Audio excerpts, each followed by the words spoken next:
Hello and welcome to Brian's Got Game. I am Brian. Today I've got a game called Arena for the Gods. Arena for the Gods is a 2-6 player dice rolling battle card game by Maxime Rambourg and published by IELLO. In this game, players start off with 4 rounds of bidding, in which players bid for the first pick of a weapon, a mount, armor, and a spell. The catch is that you use your health cubes to bid, and you lose everything you bid. Once everyone has their items, the battle begins. On your turn, you roll the dice to move around the arena and attack the other players. Then the end of the game is triggered when a player loses all their health. The winner is the player with the most health remaining. So let's check it out, and I'll show you how not to lose all your health in the bidding phase, how to activate your items using the dice, and how to stay long enough to win in Arena for the Gods. To set up, you place the arena in the center of the table. Now, to continue this, you build the arena on this. So this game comes with a booklet of scenarios for the amount of players. So the helmets indicate the number of players, and then it has a different scenario for time 1, 2, and 3 from 3 to 6 players. So we have a 4-player game. I'm going to be building this one, but I'm going to be building it this way so you don't have all this, all these hexes in the way. And then there are also a 2 and a 3 time scenario for this amount of players also. To start our arena, we will place these tower pieces, which is part of the wall, so you can't go past these. So for this 4-player game, I'm doing a 1-timer. So we're going to place these walls there. This area is strictly forbidden. So now we will place traps and the health pool. So there's going to be a trap here, and a trap here.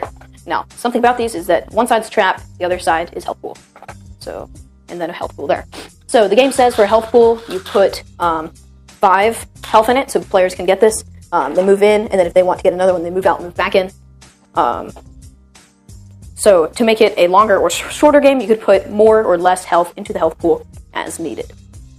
So then take this bowl, and then put the Aura of Protection tokens in there, and also all of the one less die tokens in there. Then give each player their player shield and player marker. So each player shield has cool art on the front, and then on the back it shows different things you roll. I'll talk more about that later. So you put your health behind your pool. So each player gets 20 health, and then you put your shield shielding it from the other players. Then give each player their player. So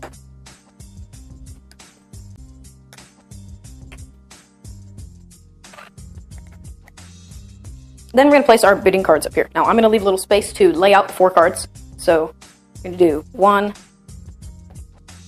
2. So this one is the weapon. This is your pet or mount. This one is your protection or your shield. And then this one is your spells. Then set the dice nearby. So I'm going to put those here for now. We'll get to the dice later.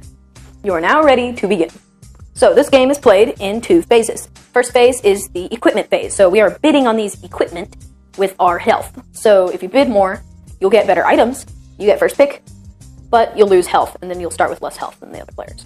So there's a balance there. The second phase is called the combat phase, and this is where the action is. So we're going to start by laying out 4 of these weapon cards, and then take note. So on this, you have the icon of what equipment this is, the name of the equipment, the image, what you have to roll to activate it, and its ability. So for this, you'd have to roll that to activate it. So you play it on here. Now this is a very good card. You deal 1 damage to somebody who's not next to you, but is in a straight line from you, and then you move. So that's actually pretty cool. So all of these have different abilities and different roles. So let's bid. So each player, it's a closed bid, so each player kind of grabs some and puts it into their hand. And then on the count of 3, 1, 2, 3, everybody reveals. So the player with the most, so first, you look at everybody and see who has the most. So I have 3, you have 1, so 1, 2, and then we tie for third. So then you put all the things into the bowl, and then we buy them. So this player, actually going to pick this one, because this is cool. So make sure that you have enough room in front of you for your equipment.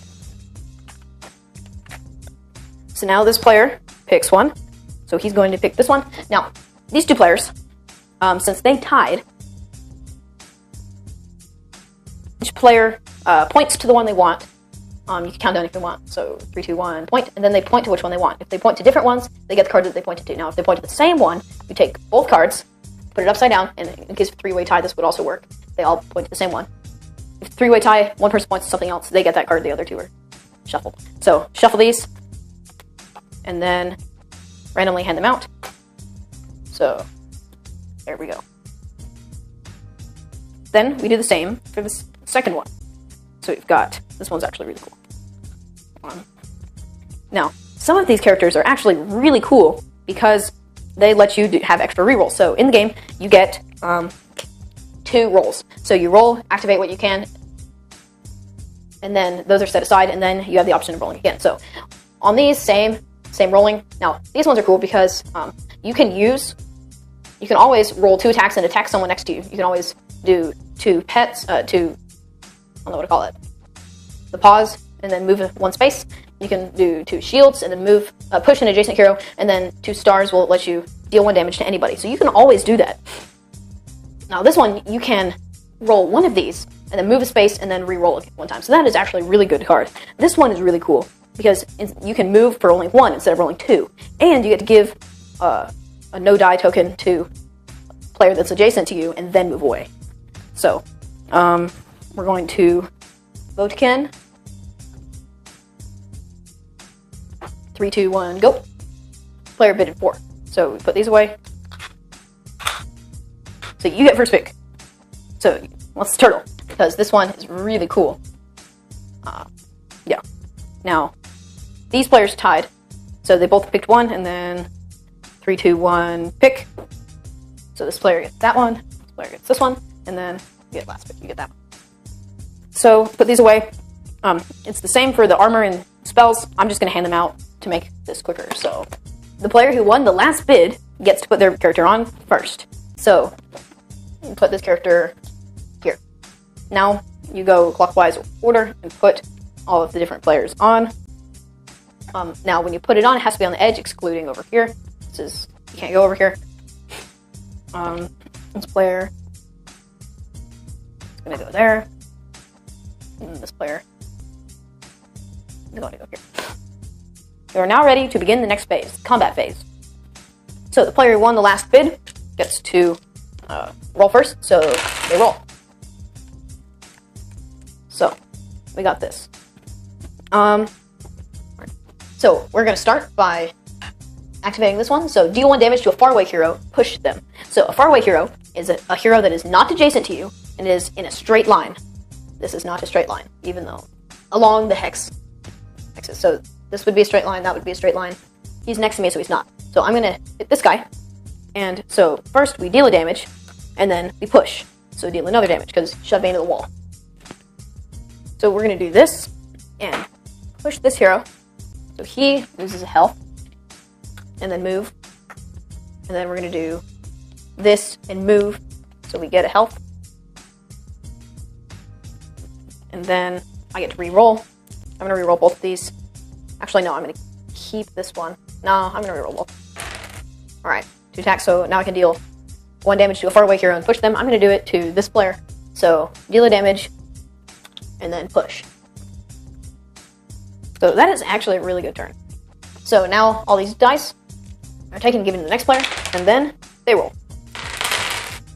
Alright. So, pushing, you just push them off the space. Move a hero as you can move them anywhere. Now, if you push them, they must be pushed directly back. So, I'm going to start by doing this. So, I deal 1 damage to faraway hero, and then move space. So, I hit him, and then I move. So, I'm going to move here. So, now I'm going to activate this one. Move space, push an adjacent hero, push him back. Now I'm going to use my reroll on these. So I can move a space, and then I can reroll. I'm not going to. So now I'm going to do this, so I deal the damage to him. So do damage, and then give him a no-die token.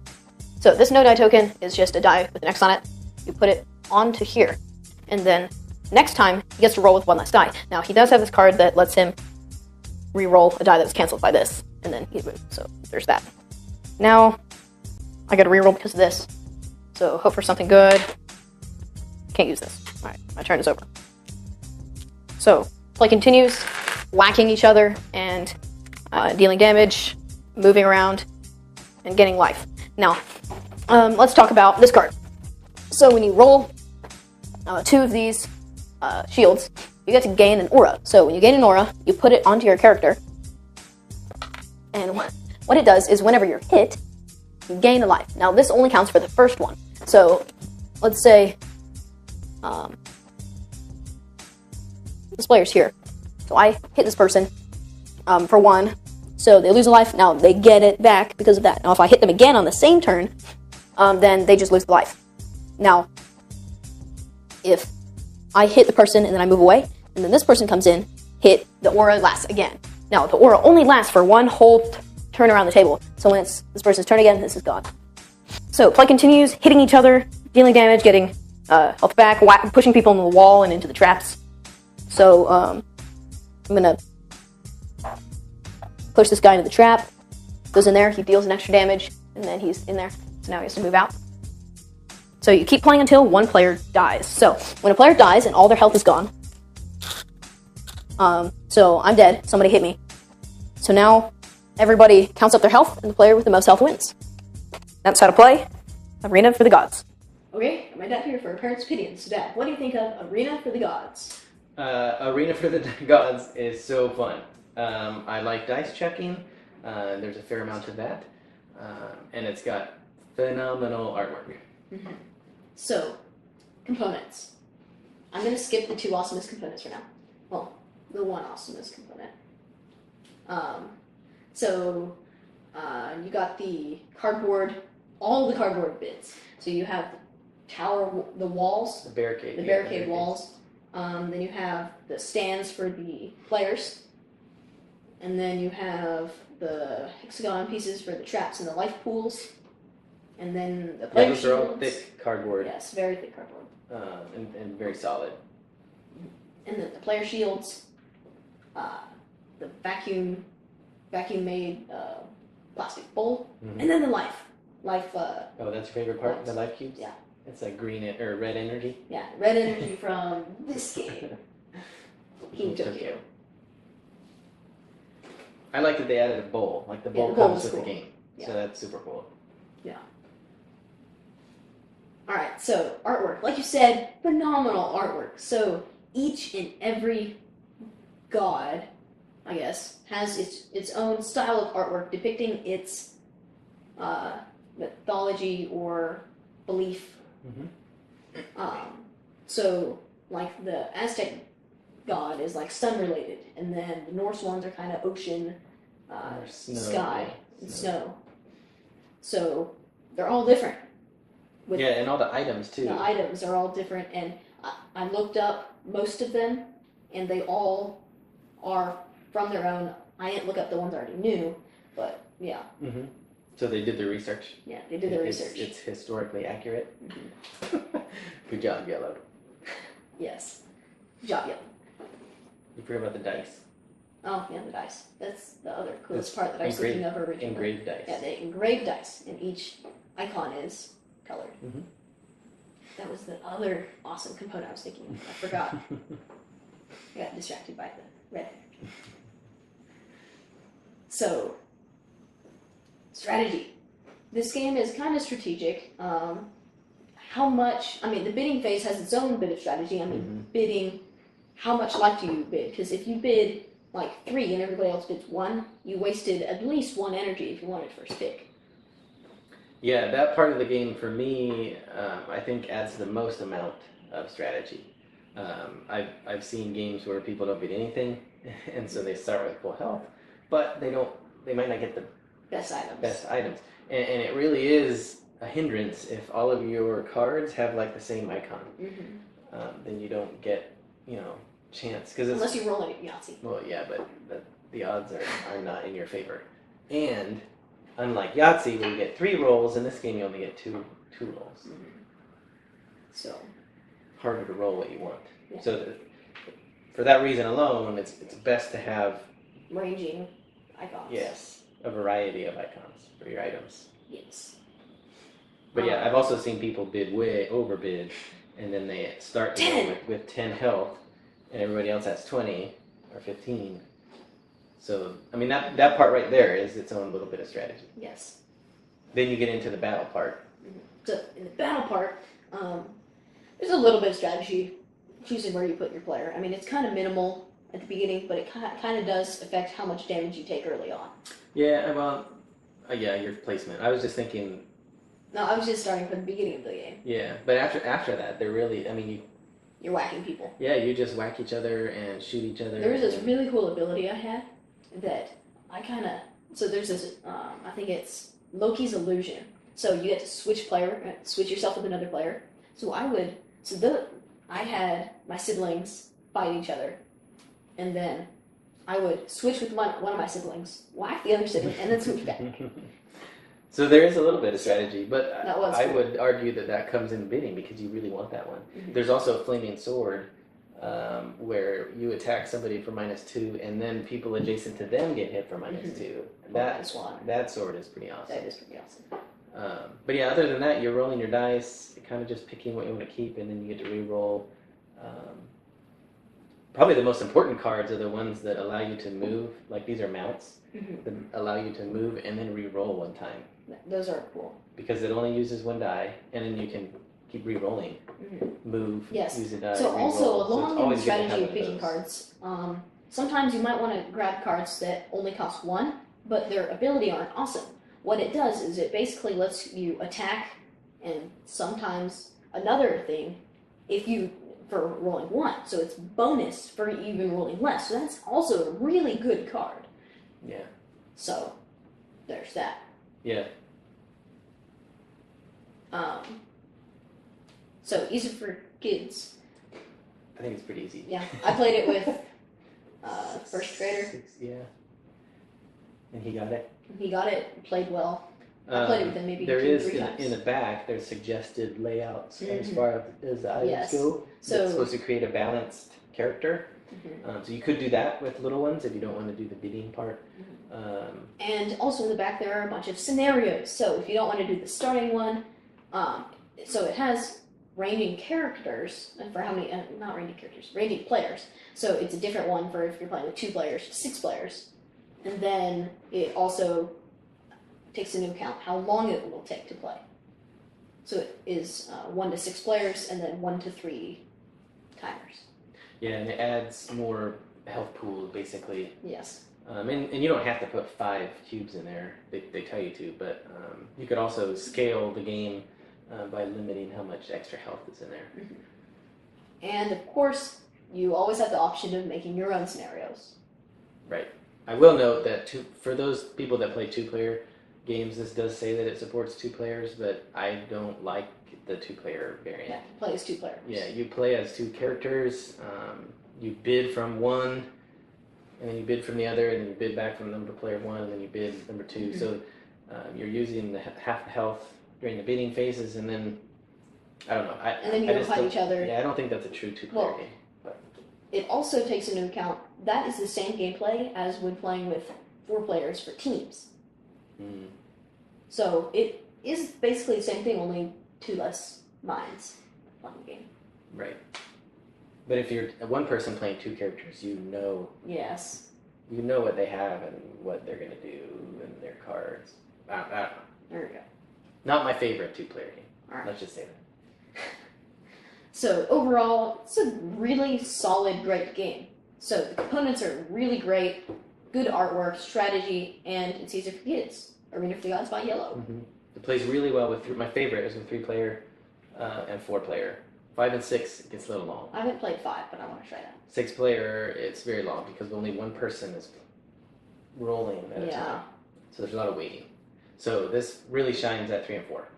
Alright. So, Arena for the Gods. Go check it out. Thank you for watching Brian's Got Game. Please like us on our Facebook page, send us a tweet at Brian's Got Game, subscribe to our YouTube channel, and Brian is my dad. See you next time.